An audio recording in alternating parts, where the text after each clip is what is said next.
Welcome back. Today we're working on a 3000 series. Had to weld up the deck. I'll show you where I had to weld. I kind of reinforced it a little bit because these decks here are quite heavy and they have a lot of stress on them. Now, the 3000 series uses a regular PTO shaft. It's 12N shaft.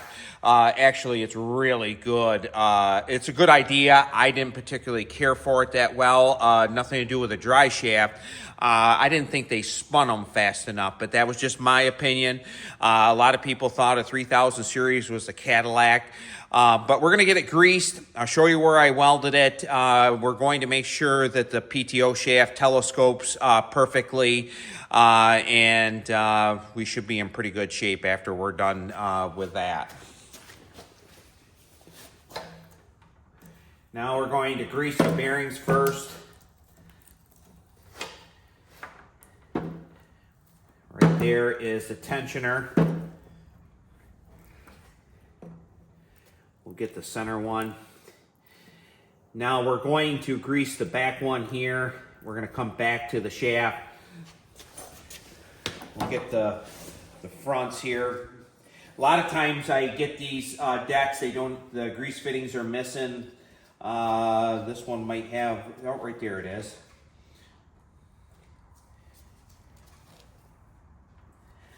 Now, I would like some feedback. I grease my mower deck every time I use it. Mow about an acre. This year here, I'm going to mow with Various, but a lot of times I just mow with a Haven. I like a Super for that. I'm going to take this right out, and you can see it has some gook in there. I'm going to put some WD-40 in it. That will get it kind of cleaned out. We'll put it on this shaft here too. And that'll break down some of that grease. And that grease there is pretty dirty. So, this 12N shaft. Now, a lot of people are probably going to ask, how do you know it's 12N shaft? Well, a quick way to know, I've been in the big tractor salvage for a good many years. Anything square is standard SAE. If you have something that is octagon or triangular, that's always metric. So that's how you know this is 12N shaft. In my opinion, I don't care for the metric as well, but that's just my opinion. I'm going to get a putty knife and I'm going to scrape all that right off. Now, I'm probably going to get some people that say that the metric is better. Now, this is why I don't think the metric shaft is as good as the square. It's really rectangular, but we'll call it square shaft. The reason why I don't think the telescoping of the metric shaft, if it gets a little bit of rust in it, they don't go in and out this way very easily. They get stuck. And if you look a lot at your new brush hogs, the first thing that always goes is the dry shaft because people don't lube them up. And another thing is, when you're doing a brush hog, now I realize this has nothing to do with this Cub Cadet deal because this is all preset and it's all ready. Make sure when you put your PTO shaft together that when you raise it up, we'll put it in here, that it's not, when it's raising up, it's not pushing on the back side here and bending it. You don't want to put pressure on these crosses. You want them so that it telescopes in and out. So make sure when you raise your brush hog all the way up that you have enough travel in this right here. If you don't have enough travel, just cut some of it off and then that'll solve your issue. But we're going to clean that up. That's unrelated, but that's a question I get asked quite a bit in here because, yes, I was at Big Tractor Salvage for years. Had many various people. We sold PTO shaft for years, metric and standard. The big mixer wagons on the farms, and why this is off, we're going to grease that grease zerk right there.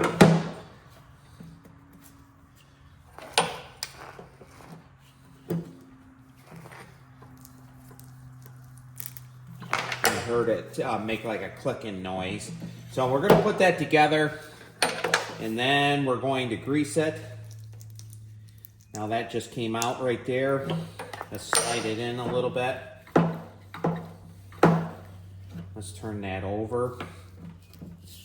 And you can see from where we started, it is sliding back and forth a lot easier. So we'll grease that one more time, and then we'll continue going around on the casters. I'm going to show you how we're going to do the gearbox. Probably going to get some fan mail how I do the gearboxes, but actually it's the best way to do it. Right here's the left front.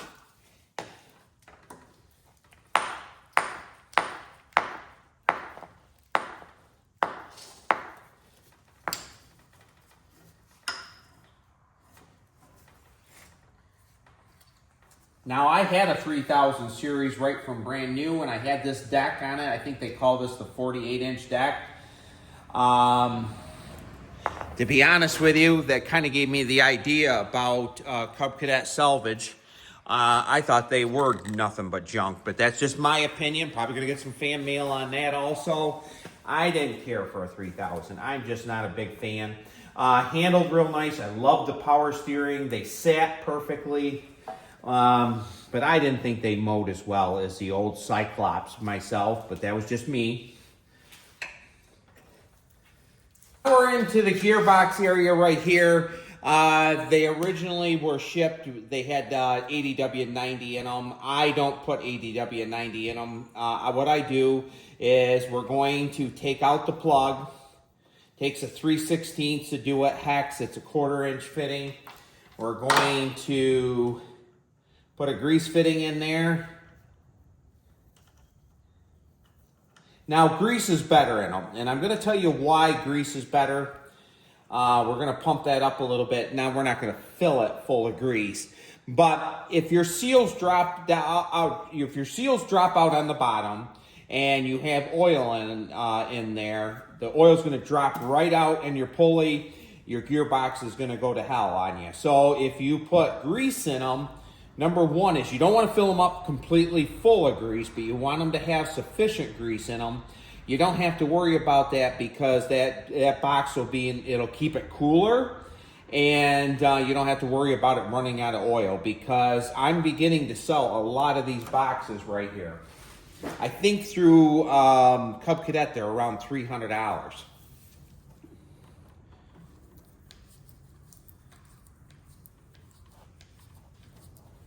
Synthetic Mobil 1 grease.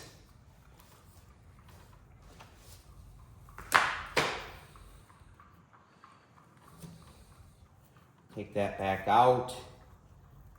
We're going to put the regular plug back in. And the reason I'm going to put the regular plug back in, you could leave the grease fitting right in there. That'd be no problem. But if something breaks it off, you might have, then it'll be a breather, and then it'll knock the oil out of it. So if you put the plug back in, then you don't have any worries at all.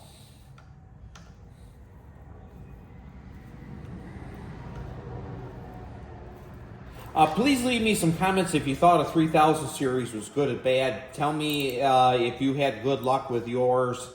I personally didn't. I didn't have much issue. I just didn't care for my 3000 series. Tighten it up about that much. And we're going to move over to this wheel right here, and then I'm going to show you exactly where I welded. Now, I've already greased this, but we'll grease it again. I had the wheel off when I welded it.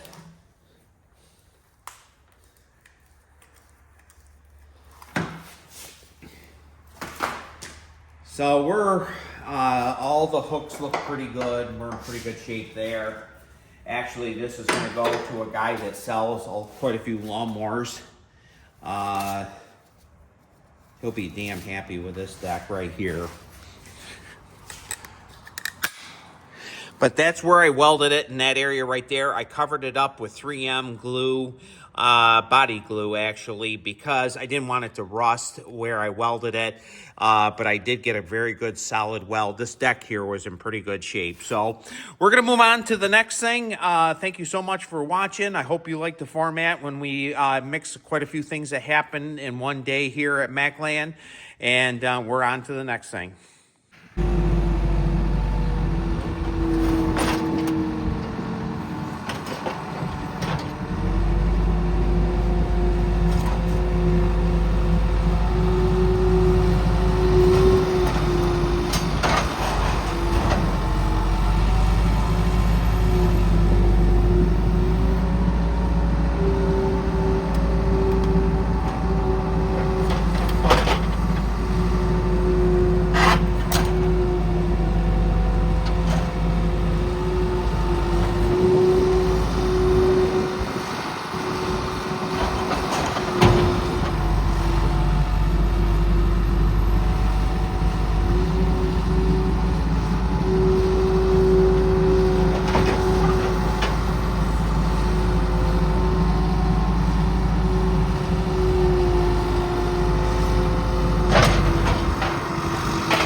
welcome back to the channel. Today is Good Friday. Had a lot of nice items come in here today. Here's a Sears GT deck, and we're going to have a fertilizer truck go by in just a few seconds. There's a 44C, and it's actually a Case IH. So the gentleman just waved to me right there. They're spreading fertilizer right close to our farm here. Newer style decks come in. These are great parts, a mule drive underneath there, and right there is a newer style deck, but actually them bearings will fit right in that 44C right there. Old style 48-inch deck right there, some tires right there, some super wheels on inch pilots with some Carlisle tires. There's a brand new tire, but the rim is shot, and some 23 850 by 12s right there. Had a Kohler M18 come in. This is a core. I sold a gentleman a good running motor. This is the core he brought in. I sell a lot of parts for an M18. M18 is probably my most popular motor at Mac Land Cadet. Had a B43G come in. Rarely ever get there. There's my shop manager right there. Really happy to have a good running own it. It does have a crack in the oil pan where it mounts to the engine plate, but it can be repaired, and probably going to, I'm assuming it's probably out of a Deere, but if somebody's going to do a 982 project, it'll work out really good. So we're going to move on. We have another load coming in here tomorrow. I'm not sure it's going to be on this video or not, but this is just a common day with stuff coming in here. So we're going to move on to the next deal. Now we're going to move on to a 72. The hood isn't even fastened on. We're going to remove the motor in it.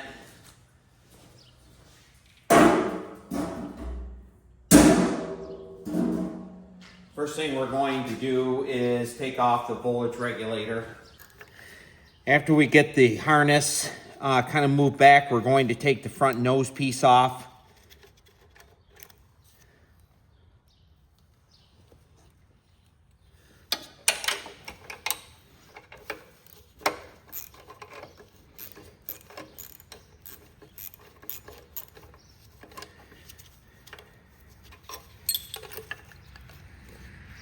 The hardest thing is going to be is getting the controls off. If them small screws are an issue on the throttle, that'll be the hardest job. Definitely want to save most of this hardware. This is all IH hardware.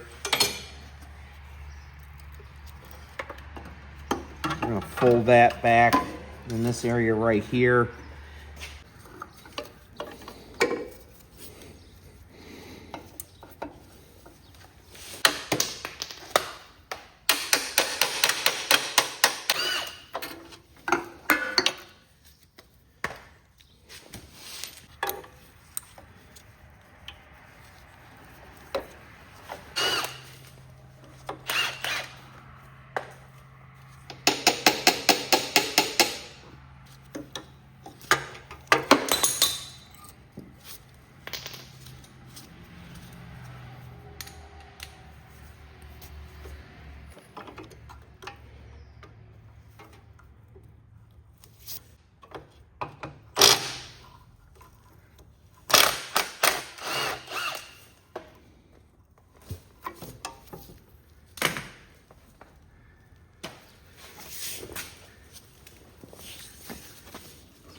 Next, we're going to take off the starter wire.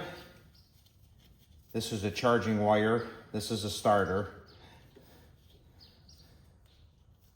We're going to take the starter generator right off the machine.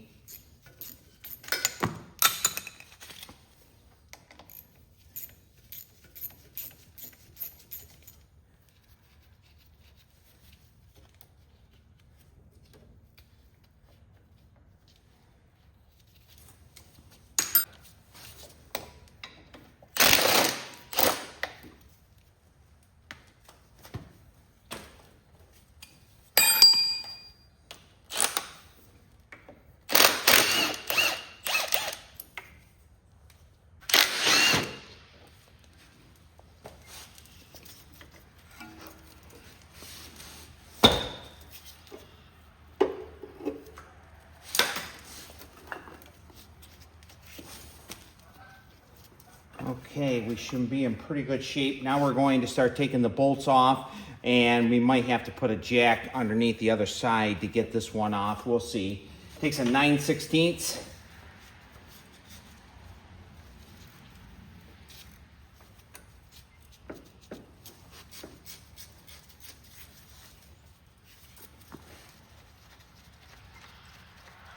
And it definitely has the IH hardware.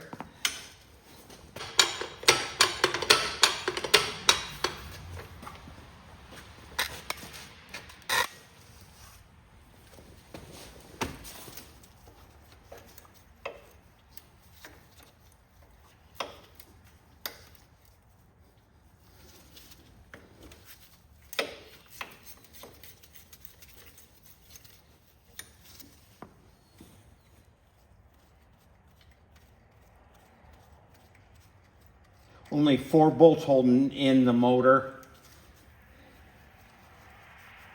We're going to go to the other side. We're going to take the bolts out, and then we're going to take the controls. Like I was saying, the controls could be one of the toughest portions of this removal.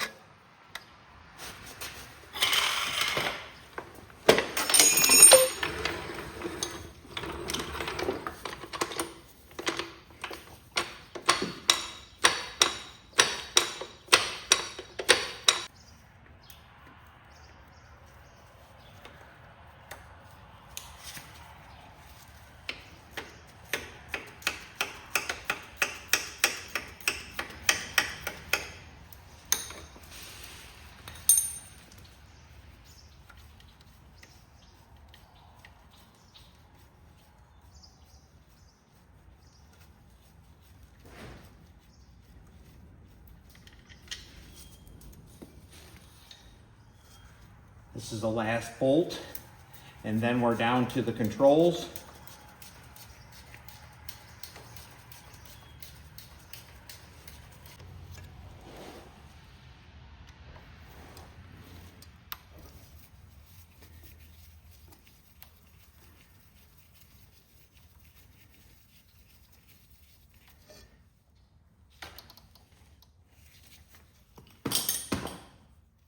And the controls work, so I'm definitely going to try to keep them in good shape. A lot of people want everything original when they come in here, so we'll try to keep it that way.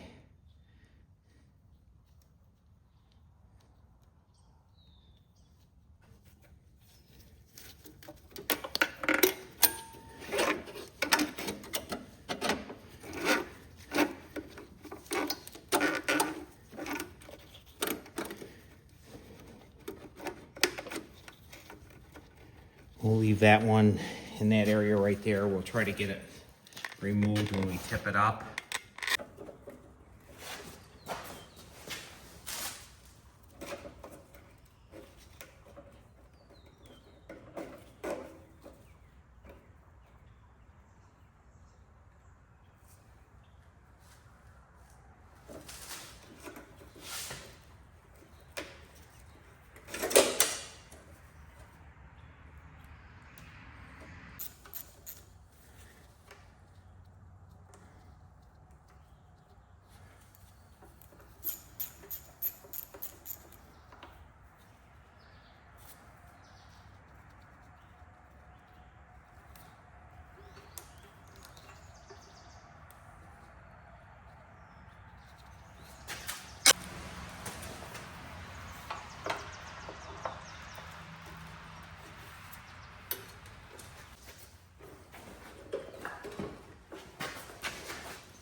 And it's out. It wasn't the worst job in the world to get it out, but it takes a little bit of time on these narrow frames compared to an 82 series. But that motor's out. If somebody's interested in it, just let me know. Thanks for watching.